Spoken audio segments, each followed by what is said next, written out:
You want to make sure that everybody trusts everybody else, that you're creating this team not out of fear, but fostering an environment where people want to turn up to work and be part of the solution, help other people and collaborate.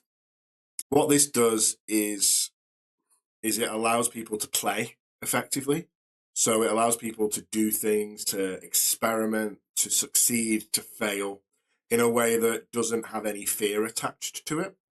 And again, this is one of the things that is less interesting to me now than it was previously. There's a lot of talk of kind of belonging cues and body language, and there's a lot of sociology within the book.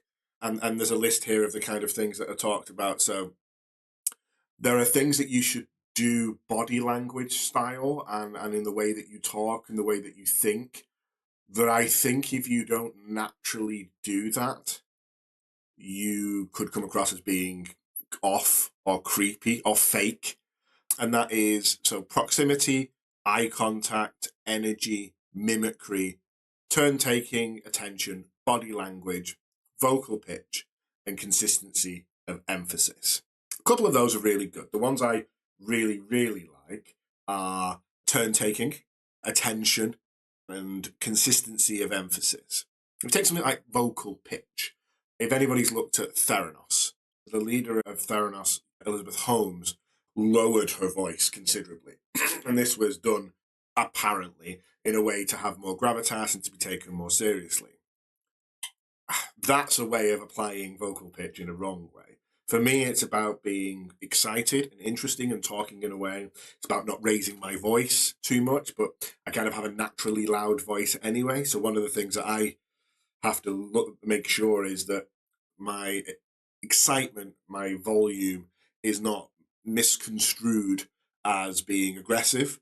And the way you do that is by making sure you have attention and that people take turns. Mimicry, you're starting to kind of move over into a little bit of, I don't want to use the word creepy, but I feel like if you do it intentionally and you do it with the idea that you're going to affect and impact other people, that's not very empathetic. That's kind of a bit controlling and a bit fake. And so keep an idea of these are the kind of things that you want to do and to build safety. But I think here, which is really important, is ask people what they want.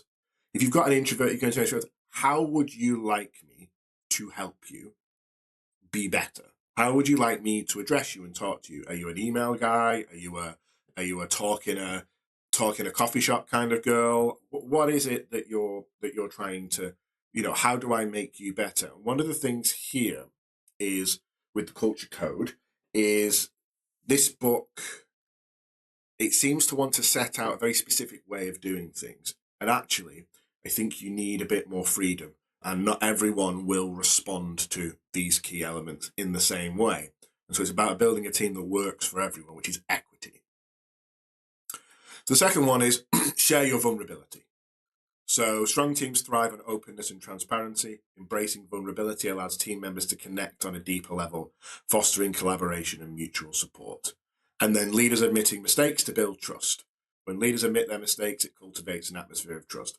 So the way I like to do that is by going in and saying, I'm here as a facilitator. I'm here as someone who is trying to help get the best ideas. And the way you do that is by trusting other people to do the work, trust other people to have the best ideas. I've not got 20 years of experience of working in a warehouse. I've not got sales experience. But what I can do as a consultant is come in and look at how people's ideas are not being pushed through the system.